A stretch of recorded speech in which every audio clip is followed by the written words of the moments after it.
Hello guys, आप सबका आपका अपने चैनल जी10 क्लासेस में स्वागत है। चलिए शुरू करते हैं आज की नई video. Class 9th economics chapter 1 people as resources अर्थात संसाधन के रूप में लोग। आज हम इसी चैप्टर के अति लघु उत्तर प्रश्नों पर चर्चा करेंगे जो आपके एग्जाम के लिए बहुत ही इम्पोर्टेंट होने वाले हैं। प्रश्न नंबर 1, मानव पूंजी क्या है? मानव पूंजी कौशल और उसमें निहित उत्पादन के ज्ञान का भंडार है। अर्थात जब राष्ट्र अपने मानव पर यानी कि जो उनकी पॉपुलेशन होती है उस पॉपुलेशन के कौशल बढ़ाने के लिए, उनकी स्किल्स बढ़ाने के लिए या उनको एजुकेशन देने के लिए जब कार्य करता है तो उसमें उसके उत्पादन में ज्ञान का भंडार होता है और इसे ही मानव पूंजी कहा जाता है। एक बार फिर, मानव पूंजी क्या है? मानव पूंजी कौशल और उसमें निहित उत्पादन के ज्ञान का भंडार है। प्रश्न नंबर 2, मानव पूंजी निर्माण से क्या अभिप्राय है? तो जब मानव संसाधन को उच्च शिक्षा या स्वास्थ्य के द्वारा विकसित किया जाता है तब उसे मानव पूंजी निर्माण कहा जाता है।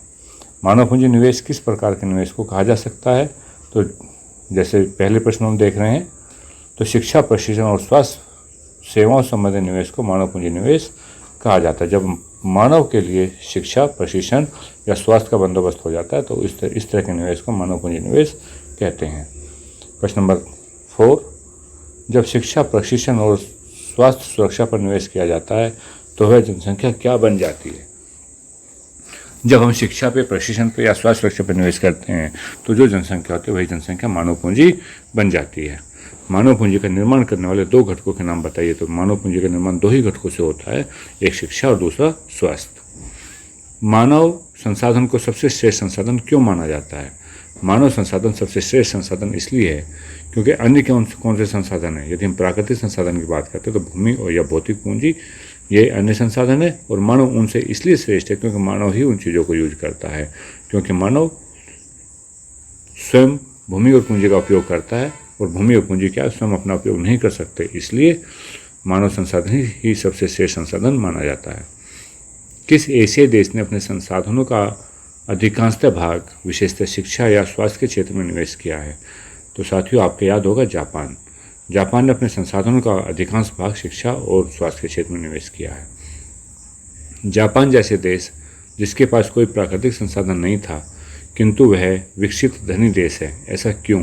ऐसा इसीलिए है क्योंकि जापान ने मानव पूंजी पर निवेश किया है, मानव संसाधन पर निवेश किया है और मानव संसाधन में किस चीज़ पर? विशेषकर शिक्षा या स्वास्थ्य पर।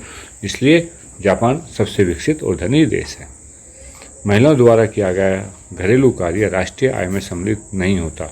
क्यों नहीं होता? क्योंकि जब महिला घर में कार्य करती है तो उस कार्य से कुछ भी अर्थव्यवस्था पर प्रभाव नहीं पड़ता था, तो कुछ उत्पादन नहीं होता। उत्पादन नहीं होता, इनकम नहीं होती, और इनकम नहीं होती है तो अर्थव्यवस्था के ऊपर इन कार्यों का कोई प्रभाव नहीं पड़ता या नगण्य प्रभाव पड़ता है।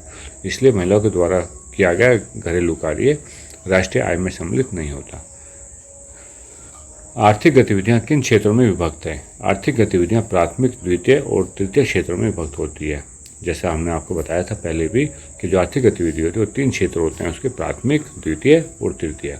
जो प्राथमिक क्षेत्र हैं उसमें कृषि का उत्पादन, तो कोई भी डायरेक्ट प्राकृतिक उत्पादन से संबंधित जो क्षेत्र होते हैं वो प्राथमिक क्षेत्र होते हैं। विनिर्माण संबंधी अर्थात किसी चीज़ के मैन्युफैक्चरिंग कर रहे हैं, उद्योग धंधे लगा रहे हैं तो वह उद्योग द्वितीय फैक्टर में आता है, और जब सेवा संबंधी हम कार्य करते हैं तो वह सेवा संबंधी कार्य तृतीय क्षेत्र में आता है। अगला प्रश्न है, प्राथमिक क्षेत्र के 2 उदाहरण कौन कौन से हैं? तो प्राथमिक क्षेत्र के 2 उदाहरण हैं कृषि और पशुपालन। कौन कौन से उदाहरण हो गए? कृषि और पशुपालन, ये प्राथमिक क्षेत्र के 2 उदाहरण हैं। द्वितीय क्षेत्र के उदाहरण बताइए। तो द्वितीय क्षेत्र के 2 उदाहरण हो जाते हैं आपके विनिर्माण, कार का उत्पादन। कोई भी उत्पादन की फैक्ट्री, चाहे वो कार के उत्पादन की हो, चाहे एरोप्लेन की हो या ट्रेन की फैक्ट्री हो, ये सब किस में आती है? द्वितीय क्षेत्र में आती है। तृतीय क्षेत्र के 2 उदाहरण बताइए। जब तृतीय क्षेत्र के उदाहरण हैं परिवहन, संचार, डॉक्टर, इंजीनियर, जितने भी जॉब वर्क हैं सब तृतीय क्षेत्र के उदाहरण हैं। बाजार क्रियाएं क्या है?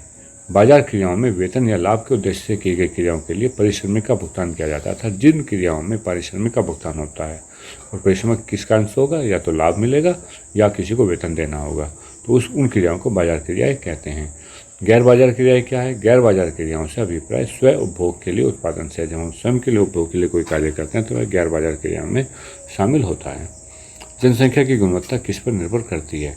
जनसंख्या की गुणवत्ता साक्षरता दर या जीवन प्रत्याशा से निरूपित व्यक्तियों के स्वास्थ्य या देश के लोगों के प्राप्त कौशल पर निर्भर करती है।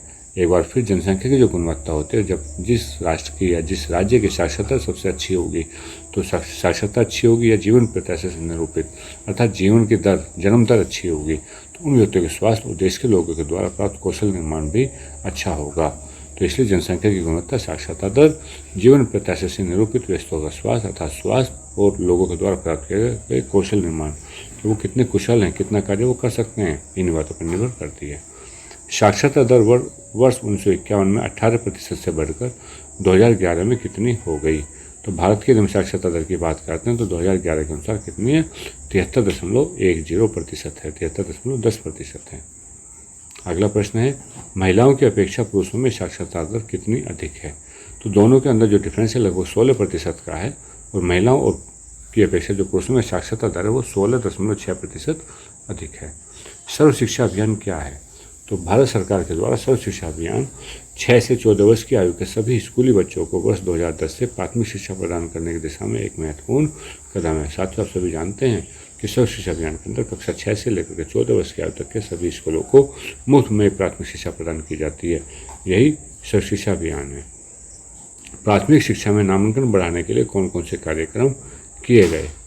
प्राथमिक शिक्षा में नामांकन बढ़ाने के लिए सेतु पाठ्यक्रम और स्कूल लोटो शिविर कार्यक्रम शुरू किए गए। इसमें अध्यापकों को नॉमिनेट किया जाता है कि वो गांव में बताएंगे, जानकारी देंगे, और जो बच्चे स्कूल छोड़ चुके हैं उन्हें वापस स्कूल में एडमिशन दिया जाएगा। तो इसे ही स्कूल लोटो शिविर कहा जाता है।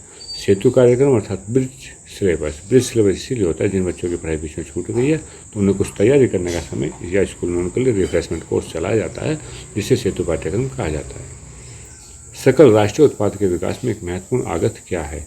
तो सकल राष्ट्रीय उत्पाद के विकास के लिए एक महत्वपूर्ण आगत, सबसे महत्वपूर्ण आगत क्या है? वो शिक्षा है।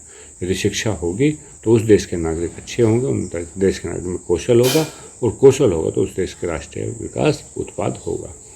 भारत के किन राज्यों में अधिक मेडिकल कॉलेज है? तो भारत के 4 राज्य हैं, कर्नाटक, आंध्र प्रदेश, तमिलनाडु और महाराष्ट्र। इनमें बाकी सभी राज्यों से ज़्यादा मेडिकल कॉलेज हैं। बेरोजगारी क्या है? बेरोजगारी क्या है? जब प्रचलित मजदूरी पर काम करने के इच्छुक लोगों को रोजगार नहीं मिल सके तो वह बेरोजगारी होती है। लोग क्वालिफिकेशन है और उनकी योग्यता के अनुसार उन्हें मजदूरी ना मिल सके, उन्हें कार्य ना मिल सके, उन्हें जॉब ना मिल सके, तो यह जॉब नहीं मिलना क्या होता है? बेरोजगारी कहलाता है। बेरोजगारी 2 प्रकार की होती है, प्रच्छन्न बेरोजगारी और मौसमी बेरोजगारी। दोनों ही बेरोजगारी किसी से संबंधित है। और एक बेरोजगारी होती है शिक्षित बेरोजगारी। शिक्षित बेरोजगारी शहरों से संबंधित होती है। नगरीय क्षेत्रों में किस प्रकार की बेरोजगारी सामान्य है? हम नगरीय क्षेत्रों की बात करते हैं तो नगरीय क्षेत्रों में मैट्रिक या स्नातक या स्नातकोत्तर डिग्री धारकों की संख्या अधिक हो जाने के कारण रोजगार के अवसर कम हो जाते हैं। और जब रोजगार के अवसर कम हो जाते हैं तो उनको रोजगार प्राप्त न हो पाने के कारण ये डिग्री धारक शिक्षित बेरोजगार हो जाते हैं। तो अर्थात नगरीय क्षेत्रों में शिक्षित बेरोजगारी सामान्य है। कृषि पर आश्रित लोग किस प्रकार की बेरोजगारी से जूझते हैं? तो जैसे मैंने आपको अभी बताया था, कृषि पर जो आश्रित लोग होते हैं वो मौसमी बेरोजगारी से जूझते हैं, क्योंकि कृषि मुख्यतः मानसून के आगमन से शुरू होती है और कृषि में प्रच्छन्न बेरोजगारी भी पाई जाती है। किस क्षेत्र में प्रच्छन्न बेरोजगारी पाई जाती है? प्रच्छन्न बेरोजगारी कृषि क्षेत्र में पाई जाती है। क्या होती है प्रच्छन्न बेरोजगारी? कि जैसे हम खेत में काम कर रहे हैं, खेत में जो उत्पादक क्षमता होती है, यदि 5 व्यक्ति काम कर रहे हैं तो भी उत्पादन उतना ही होता है। 5 के स्थान पर हमारे परिवार में 7 या 10 व्यक्ति हैं, 10 व्यक्ति उस खेत में काम कर रहे हैं, अर्थात 10 व्यक्तियों के द्वारा काम किए जाने पर यदि उत्पादन में वृद्धि ना हो, वह उत्पादन 5 व्यक्तियों के इक्वल ही हो, तो 5 व्यक्ति एक्स्ट्रा में काम करते हैं, जिसे प्रच्छन्न बेरोजगारी कहा जाता है। जनशक्ति संसाधन की बर्बादी किससे होती है? तो वे लोग जो अर्थव्यवस्था की एक मूल्यवान संपत्ति हो सकते थे और बेरोजगारी के कारण क्या होता है? मूल्यहीन हो जाते हैं। तो इस कारण बेरोजगारी से जनशक्ति संसाधन की बर्बादी होती है। जनशक्ति संसाधन अर्थात मानव पूंजी संसाधन की बात है, और जो मानव पूंजी संसाधन यानी कि जब अर्थव्यवस्था के मानव पूंजी संसाधन में तब्दील हो सकते थे जो लोग, उन्हें रोजगार नहीं मिलता, वो बेरोजगारी के अंदर मूल्यहीन हो जाते हैं, अर्थात उनकी कोई वैल्यू नहीं रहती है। तो इस तरह बेरोजगारी से जनशक्ति संसाधन की बर्बादी होती है। बेरोजगारी में वृद्धि किसका सूचक है? बेरोजगारी में वृद्धि मंदीग्रस्त अर्थव्यवस्था का सूचक है। किसका सूचक है? मंदीग्रस्त अर्थव्यवस्था। जो अर्थव्यवस्था है, जब यदि किसी राष्ट्र में बेरोजगारी ज़्यादा है, बेरोजगार लोग ज़्यादा, तो वहाँ की अर्थव्यवस्था भी मंदी होगी, वहाँ की अर्थव्यवस्था में प्रोग्रेस नहीं आ पाती है। यदि आपको कोई डाउट्स है तो आप कमेंट्स में अवश्य पास करें। वीडियो को लाइक और शेयर करना ना भूलें। Thanks for watching.